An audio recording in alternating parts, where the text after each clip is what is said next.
ஆவின் தேவனே அவர் இறங்கிடும் நேரமே. எலியாவின் தேவனே அவர் இறங்கிடும் நேரமே. அசைவாடும் அனலாகும் எங்கள் அக்கினி ஜுவாலையே. அசைவாடும் அனலாகும் எங்கள் அக்கினி ஜுவாலையே.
ஆண்டவராகிய இயேசு கிறிஸ்துவின் நாமத்தில் உங்களை வாழ்த்துகிறேன். இன்று தியானிக்கும்படியாய் ஏசாயா தீர்க்க தரிசன புத்தகம் 5ஆம் அதிகாரத்துக்குள் கடந்து போகலாம்.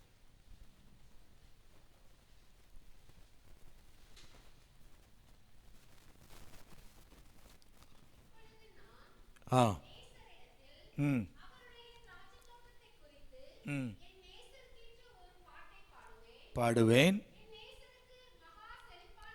என் நேசருக்கு மகா செழிப்பான மேட்டிலே உண்டு. அவர் அதை வேலி அடைத்து அதிலுள்ள கற்களை பொறுக்கி அதிலே நற்குல திராட்சை செடிகளை நட்டு அதன் நடுவில் ஒரு கோபுரத்தை கட்டி அதில் ஆலையையும் உண்டு பண்ணி அது நல்ல திராட்சை பழங்களை தரும் என்று காத்திருந்தார். அதுவோ கசப்பான பழங்களை தந்தது. அல்லேலூயா, அல்லேலூயா. ஆண்டவர் தன்னுடைய ஜனத்தின் மேல் எதிர்பார்க்கிற ஒரு காரியத்தை குறித்து இங்கு தன்னுடைய வேதனையை வெளிப்படுத்துகிறார். ஆமென், அல்லேலூயா. கர்த்தர் தம்முடைய ஜனத்தில் பாருங்க, நீங்க 7வது வசனம் வாசிக்கும் போது சொல்லுகிறது, சேனைகளின் கர்த்தருடைய திராட்சை தோட்டம் இஸ்ரவேலின் வம்சமே, அவருடைய மனமகிழ்ச்சியின் நாற்று யூதாவின் மனுஷரே. அவர் நியாயத்துக்கு காத்திருந்தார், இதோ கொடுமை, நீதிக்கு காத்திருந்தார், இதோ முறைப்பாடு. ஆமென், அல்லேலூயா. அப்போ ஆண்டவர் தன்னுடைய திராட்சை தோட்டம் என்று சொல்லுகிற, தன்னுடைய திராட்சை தோட்டம் என்று சொல்லுகிறது தன்னுடைய ஜனத்தை. ஆமென், அல்லேலூயா.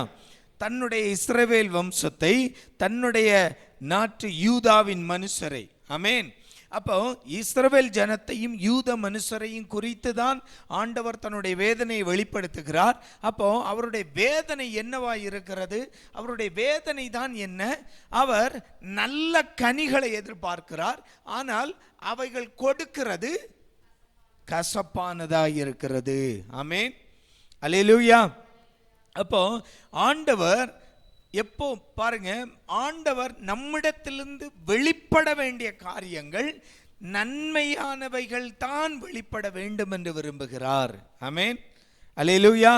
அதனால்தான் ஆண்டவர் இயேசு கிறிஸ்து இந்த பூமியில் இருக்கும்போது சொன்னார், ஒருவன் உன்னுடைய ஒரு கன்னத்தில் அறைந்தால் மறு கன்னத்தை காட்டு. அப்போ உன்னிடம் இருந்து பழி வாங்குதல் என்னுடையது என்று கர்த்தர் சொல்லுகிறார். ஆமென். அப்போ நம்முடைய வாழ்க்கையில நம்மிலிருந்து வெளிப்பட வேண்டியது ஒரு பிரதிபலன் அல்ல, ஒரு பிரச்சனைக்கு மறு பிரச்சனை அல்ல, நம்மிலிருந்து வெளிப்பட வேண்டியது தீர்வாய் இருக்கிறது. ஆமென். நம்மிடத்திலிருந்து வெளிப்பட வேண்டியது நன்மையாய் இருக்கிறது, தீமையான காரியம் அல்ல. ஆமென். அதனால்தான் பரிசுத்த ஆவியானவர் கொரிந்தியருக்கு எழுதும் போது பவுல் இப்படியா எழுதுகிறார், ஆவியின் கலாத்தியருக்கு எழுதும் போது ஆவியின் கனிகள் மாம்சத்தின் கனிகள் வெளியரங்கமாய் இருக்கும், ஆனால் ஆவியின் கனியோ அது வாசிங்க உள்ளிலிருந்து வெளிப்படுவது. ஆமென். அன்பு, சாந்தம், அல்லேலூயா, அல்லேலூயா. அப்போ பாருங்க, நம்மில் ஆண்டவர் விரும்புகிற காரியம், நம்மிலிருந்து வெளிப்பட ஆண்டவர் விரும்புகிற காரியம் ஆவிக்குரிய நல்ல சுபாவங்கள், நல்ல குணங்கள், நல்ல பலன்களை ஆண்டவர் எதிர்பார்க்கிறார். ஆமென், அல்லேலூயா, அல்லேலூயா. ஆண்டவர் தம்முடைய ஜனத்தை எதற்காய் இவ்வளவு போஷித்து நடத்தி இவ்வளவு பாதுகாத்து அவர்களை நடத்துகிறார் என்றால் நமக்கு தெரியும். இஸ்ரவேல் ஜனத்தை கர்த்தர் நடத்தும் போது எப்படி பாதுகாக்கிறார்? இரவிலே அக்னி ஸ்தம்பமும் பகலிலே மேக ஸ்தம்பமுமாய் இவ்வளவு அவர் அவ்வளவு அதுக்கு கவனம் கொடுக்கிறார். ஆமென். அவ்வளவு கரிசனையாய் தன்னுடைய ஜனத்தை காக்கிறார். இவ்வளவு அந்த ஜனத்தை அவர் காப்பதற்கு காரணம் என்னவென்றால், ஆண்டவர் அழகா சொன்னார், இவர்கள் இந்த ஜனங்கள் என்னுடைய துதியை சொல்லி வருவார்கள். அப்போ அவருடைய நோக்கம் எதற்காக இவர்களை பொத்தி பொத்தி வளர்த்து பொத்தி பொத்தி பாதுகாத்து நடத்தி கானானுக்குள் கொண்டு போய் சேர்க்கிறார் என்றால் இவர்கள் மூலம் நான் மகிமைப்படுவேன் என்று. ஆமென், அல்லேலூயா. அப்போ இங்க ஒரு திராட்சை தோட்டத்தை நாட்டுகிறார். அந்த திராட்சை தோட்டத்துக்கு வேலி அடைத்து அதில் உள்ள கற்களை பொறுக்கி அதிலே நற்குல திராட்சை செடிகளை நட்டு அதன் நடுவில் ஒரு கோபுரத்தை கட்டி அதை ஆலையை உண்டு பண்ணுகிறார். ஆமென். அப்போ எல்லா ப்ரிப்பரேஷனும் நடக்கிறது. எதற்காய் ப்ரிப்பரேஷன்? எதற்காக இந்த ஆயத்தம்? ஆண்டவர் சில காரியத்தை ஆயத்தப்படுத்துகிறார். நம்ம விளை நிலங்களில் சின்ன சின்ன கல் இருந்த அந்த உழும்போதே என்ன செய்திருவாங்க? எடுத்து தூக்கி சைடில் போட்டுருவாங்க. காரணம், அது நாளைய விளைச்சலை பாதுகாக்கும். ஆமென். அதனால தான் உழும்போதே அந்த மண்ணிலிருந்து தட்டி தட்டி என்ன எடுத்துடுறது? அந்த கல்லுகளை எடுத்துடுறது. ஆமென். அப்போ ஆண்டவர் ஒரு ஆயத்த வேலை இங்கு நடக்கிறது. என்ன ஆயத்த வேலை? அதை பண்படுத்துகிறார். பண்படுத்தி நிலத்தை பண்படுத்தி அதற்கு வேலி அடைத்து பாதுகாப்பை கொடுத்து அப்புறம் என்ன செய்கிறார்? அதில் நற்குல திராட்சை செடிகளை நடுகிறார். ஆமென், அல்லேலூயா. பார்த்து பார்த்து நடுகிறார். ஆமென், அல்லேலூயா. அதனால தான் பவுல் சொல்லுகிறார், நாம் அவரை தெரிந்து கொள்ளவில்லை, அவர் நம்மை தெரிந்து கொண்டார். ஆமென். ஏன்னா தெரிஞ்சு நற்குல திராட்சை செடியை தெரிந்தெடுத்து நடுகிறார். ஆமென். அப்ப தெரிந்தெடுப்பதன் காரணம் என்ன? அது நல்ல பலனை தர வேண்டும். ஆமென், அல்லேலூயா, அல்லேலூயா. அப்போ அவருக்கு எது எது நல்லது தரும் என்று தோன்றுகிறதோ அதையெல்லாம் எடுத்து தன்னுடைய தோட்டத்தில் வைத்து விடுகிறார். ஆமென், அல்லேலூயா, அல்லேலூயா, அல்லேலூயா. அதனால விசுவாசி என்றால் அவன் நல்ல விசுவாசியா கெட்ட விசுவாசியா என்று கிடையாது. ஆமென். ஆண்டவர் ஏன்னா விசுவாசத்தில் ஒரு திராட்சை செடியை எடுத்து தன்னுடைய தோட்டத்தில் நடுகிறார் என்றால் அது நற்குல திராட்சை செடிதான். அது நம்முடைய பார்வைக்கு ஒரு உதவாதது போல இருக்கலாம், நம்முடைய பார்வைக்கு அது கீழானதாய் இருக்கலாம், ஒருவேளை கனமில்லாததாய் இருக்கலாம். ஆனால் தேவன் தெரிந்தெடுக்கிற பாத்திரங்கள் எல்லாமே, தேவன் தெரிந்தெடுக்கிற அந்த நாற்று எல்லாமே, அவர் தோட்டத்தில் வைக்கிற நாற்று எல்லாமே அவருடைய பார்வையில் நல்ல கனி தரக்கூடிய நற்குல திராட்சை செடியாகத்தான் வைக்கிறார். ஆமென், அல்லேலூயா. அப்போ ஆண்டவர் தன்னுடைய தோட்டத்தை ஒரு ஆயத்தத்தோடு தான், அவருடைய உன்னதமான ஒரு நோக்கத்தோடு தான் அவற்றை சரி செய்கிறார். ஆமென், அல்லேலூயா. அது மண்ணை பண்படுத்துவதிலிருந்து வேலி அடைப்பதிலிருந்து அதில் நடுவதற்கு திராட்சை செடியை தெரிந்தெடுப்பது வரைக்கும் அவர் கரிசனையோடு அவர் கருத்தாய் இருக்கிறார். ஆமென், அல்லேலூயா. ஒன்றும் கெட்டு போய் விடக்கூடாது. ஆமென், அல்லேலூயா, அல்லேலூயா. அப்போ அவருடைய நோக்கம் இது, என்னுடைய திராட்சை செடி, என்னுடைய திராட்சை தோட்டத்தில் எனக்கு இந்த நல்ல செடிகள் நல்ல பலனை தரணும். ஆமென், அல்லேலூயா. அப்போ நாம் ஒவ்வொருவரையும் ஆண்டவர் தெரிந்தெடுக்கும் போதே நமக்கு டேலண்ட் ஒன்றுமே இல்லை என்று நாம் நினைக்கலாம். ஆமென், என்னில் எந்த திறமையும் இல்லை என்று நாம் நினைக்கலாம். ஆனால் நம்மில் ஒரு நற்குலத்தை இல்லாவிட்டால் நல்ல குணத்தை கண்டு, இல்லாவிட்டால் நல்ல பலனை நம்மில் கண்டுதான் ஆண்டவர் நம்மை திராட்சை தோட்டத்துக்கு உள்ளில் கொண்டு வருகிறார். ஆமென், அல்லேலூயா. திராட்சை தோட்டம்னா எது? இஸ்ரேல் வம்சம். இன்றைக்கு இஸ்ரேல் வம்சம் யாரு? இஸ்ரேல் தேசத்தில் உள்ளவர்கள் மட்டுமல்ல, இயேசு கிறிஸ்துவை சொந்த இரட்சகராய் ஏற்றுக்கொண்டு விசுவாச ஞானஸ்நானம் எடுத்த ஒவ்வொருவரும் அவருடைய வம்சம், அவருடைய சொந்த ஜனங்களாய் நாம் வேறு பிரிக்கப்பட்டிருக்கிறோம். ஆமென். அப்போ இந்த அந்த திராட்சை தோட்டம் என்பது யாரு? நாம தான். ஆமென். அல்லேலூயா. இஸ்ரவேல் வம்சம். அதற்கு உள்ளில் இருக்கக்கூடிய ஆண்டவருக்கு மகிமை கொடுக்கக்கூடிய நாட்டு யாரு? நாம் ஒவ்வொருவரும் தான், யூத மனுஷர் தான். ஆமென். அல்லேலூயா. அப்போ இவர் இந்த திராட்சை தோட்டத்தை வைக்கும் போதே ஒரு நோக்கத்தோடு தான் வைக்கிறார். ஆமென். அப்போ நம்மை தெரிந்தெடுக்கும் போதே ஒரு நோக்கத்தோடு தான் வைக்கிறார். நம்மை ஒரு சபையில் நாட்டும் போதே, ஒரு தோட்டத்தில் நாட்டும் போதே அவர் தெரிந்தெடுத்து தான் நாட்டுகிறார். ஆமென். அல்லேலூயா. அல்லேலூயா. அதனால தான் சங்கீதக்காரன் பாடினான், கர்த்தரால் நாட்டப்பட்டவர்கள் அவருடைய ஆலய பிரகாரங்களில் செழிப்பார்கள், செழித்து வாழ்வார்கள். ஆமென். அல்லேலூயா. அப்போ அந்த ஆசீர்வாதம் வரணும்னா, அப்ப சபையில அந்த இஸ்ரவேல் வம்சமாய் அந்த திராட்சை தோட்டத்துக்கு உள்ளில் நாட்டப்படுகிற அந்த ஊன்றப்படுகிற நாட்டு என்பது அது தெரிந்தெடுக்கப்பட்டதாகத்தான் இருக்கிறது. ஆமென். தெரிந்தெடுக்கப்பட்டதென்றால் எதற்காய் தெரிந்தெடுக்கப்பட்டது? தனக்கு பலன் கொடுக்கும்படியாய், தன்னுடைய நாமத்தை மகிமைப்படுத்தும்படியாய். ஆமென். அதனால்தான் யார் யார் கர்த்தரால் நாட்டப்படுகிறோமோ அவர்கள் ஆலய பிரகாரங்களில் தேவ சமூகத்தில் செழிப்பை காண்பார்கள். ஆமென். அல்லேலூயா. அல்லேலூயா. அப்போ தேவ சமூகத்தில் நிற்க முடியாதவர்கள், தேவ சமூகத்தில் அவர் கொண்டு வரும்போது அது எல்லாம் தெரிந்தெடுக்கப்பட்டதாகத்தான் கொண்டு வருகிறார். ஆனால் யார் யார் நிற்க முடியவில்லையோ அது தேவனுக்கும் அவர்களுக்கும் இடையே உள்ள உறவு சரியா இல்லாதபடியினால் அந்த தோட்டத்திலிருந்து திராட்சை கொடி என்ன செய்யப்படுகிறது? அகற்றப்படுகிறது, கனி கொடுக்காதது. ஆமென். அல்லேலூயா. அதனால்தான் யோவான் 15 ஆண்டவர் அழகா அந்த திராட்சை செடியோடு இயேசு மீண்டும் ஒரு உவமையை சொல்லுகிறார். என்ன உவமை? நானே. ஆமென். அல்லேலூயா. அல்லேலூயா. அதுல என்ன சொல்ல வருகிறார்?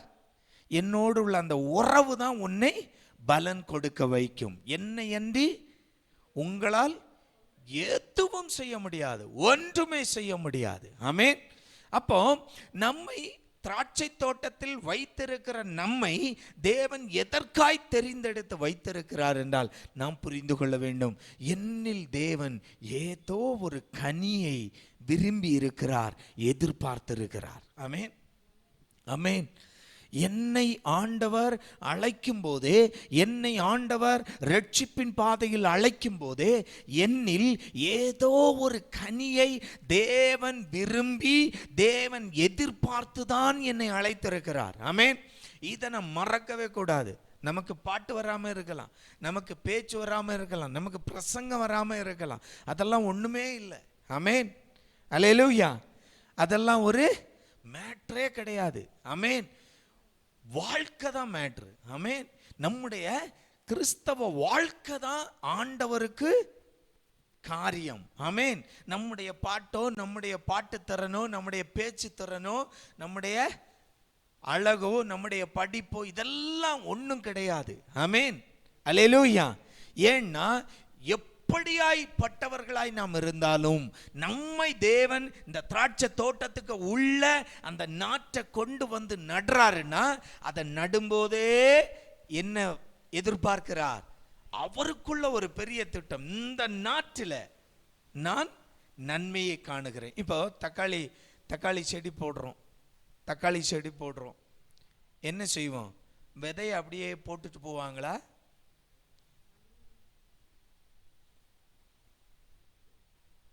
தக்காளி சாகுபடி எப்படி பண்றோம்?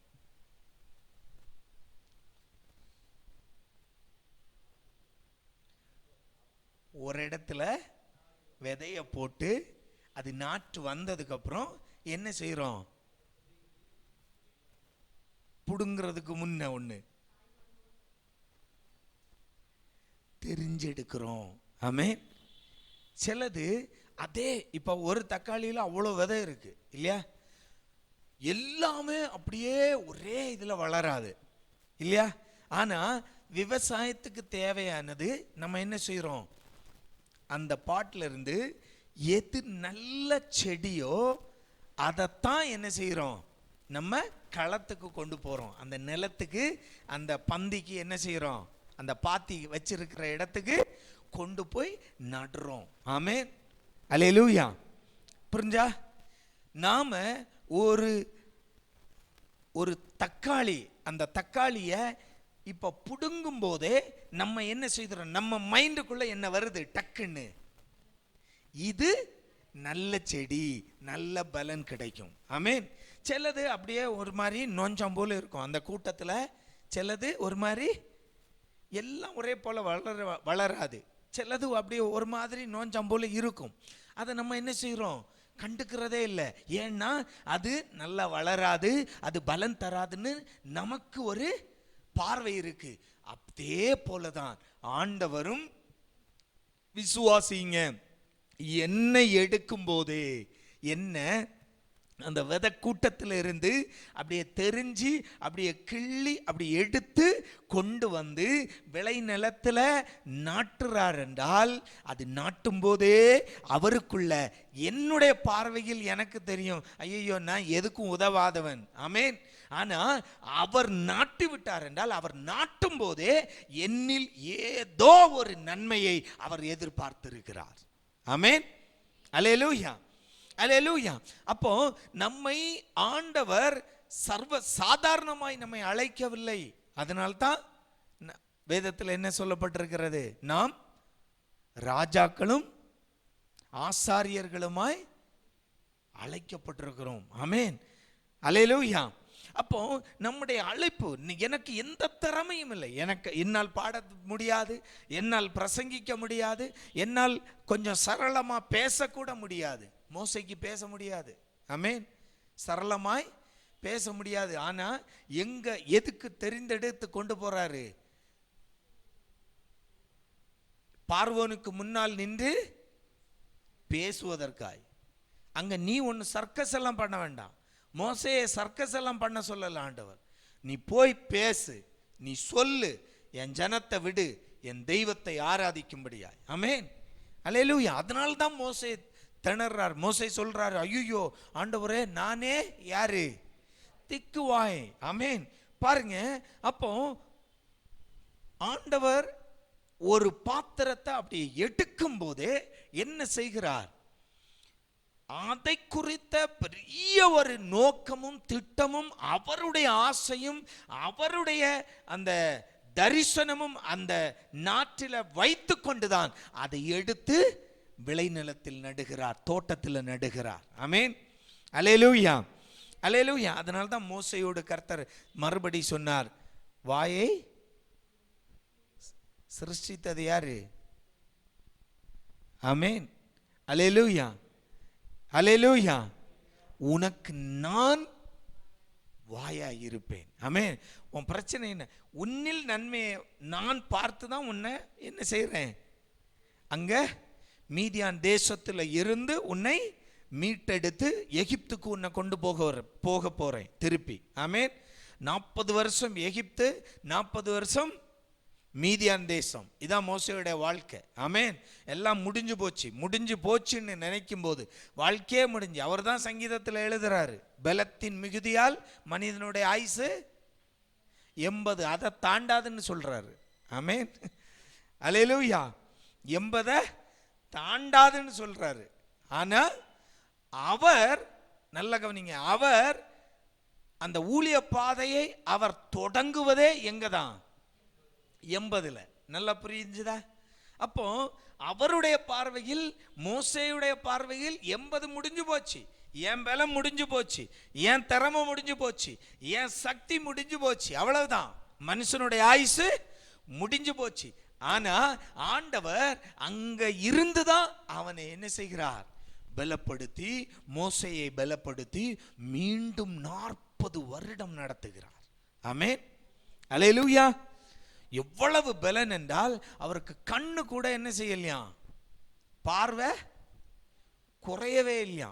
அதனால்தான் கடைசி தன்னுடைய மரணத்துக்கு கூட எப்படி போறாரு, ஜாலியா நடந்து போறாரு. ஆமென். ஒரு குச்சி இல்லை, ஒரு கைத்தாங்களுக்கு பேரப்புள்ள வரல, ஒரு துணைக்கு ஒரு அசிஸ்டண்ட் வரல, ஒன்றும் இல்லை. அவர் பர்வதத்தில் ஏறி போறாரு. ஆமென். எந்த மனுஷன் 80 வருஷத்துல பலன் முடிஞ்சு போச்சுன்னு சொன்ன மனுஷன் இப்போ 40 வருடம் கர்த்தர் என்ன செய்கிறார்?